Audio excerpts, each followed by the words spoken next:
Welcome back to your own channel Desi खबरें।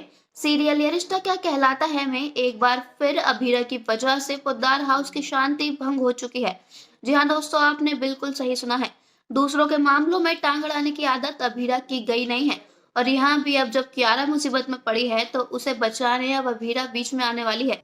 अभीरा ने यहाँ कुछ ज्यादा ही ओवर कर दिया है, जो उसने कियारा के हिस्से का थप्पड़ खुद खा लिया है। और अभीरा सिर्फ यही नहीं रुकी, कियारा की जगह अब अभीरा दादीसा से लड़ते हुए नजर आने वाली है। असल में दोस्तों, दादीसा को कियारा का रूही को होली पार्टी में लेकर जाना बिल्कुल भी पसंद नहीं आया।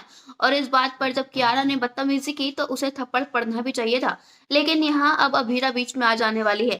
हमेशा की तरह एक बार फिर अब अभीरा दादीसा की नजरों में बुरी, बल्कि बहुत बुरी बनने वाली है।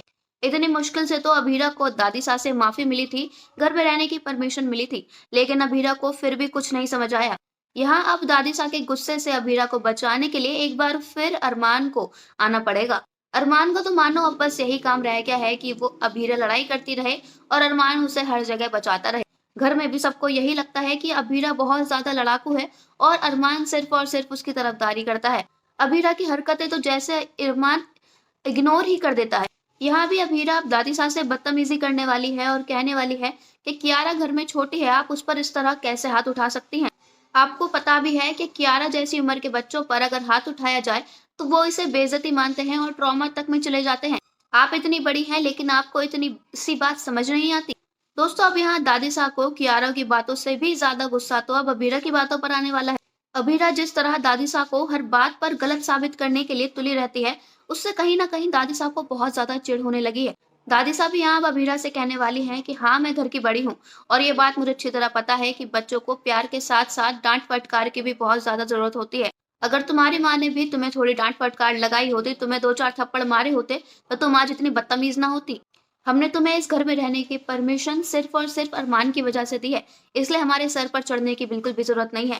और रही बात हमारी फैमिली मैटर्स की, तो उसमें भी तुम्हें पढ़ने की जरूरत नहीं है, हम खुद हैंडल कर लेंगे। तुम सिर्फ और सिर्फ अपना करियर संभालो, वही तुम्हारे लिए बहुत है।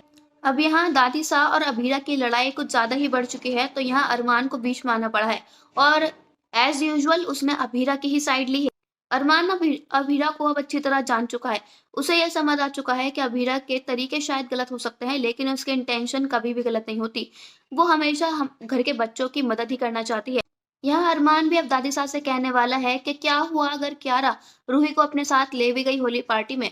उन्होंने एंजॉय ही किया है, कुछ बदतमीजी तो नहीं की। रूही का भी हक है एंजॉय करने का, और अगर क्यारा उसमें उसकी मदद कर रही है तो इसमें हर्जी क्या है। दादी साहब, मुझे लग रहा है कि आप इस बात पर ओवर रिएक्ट कर रही हैं।